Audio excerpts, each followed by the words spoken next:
रसूले खुदा सुने इल्तिजा, मदीना बुला लीजिए। कहीं मर न जाए, कहीं मर न जाए तुम्हारा गदा, मदीना बुला लीजिए।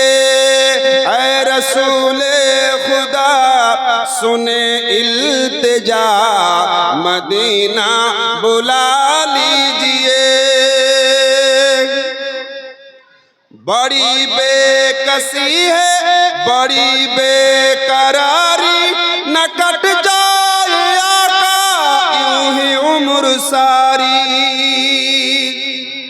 कहाँ जिंदगानी, कहाँ जिंदगानी का कुछ है पता, मदीना बुला लीजिए,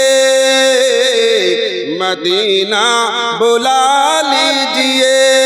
ऐ रसूले खुदा सुने इल्तिजा, मदीना बुला लीजिए।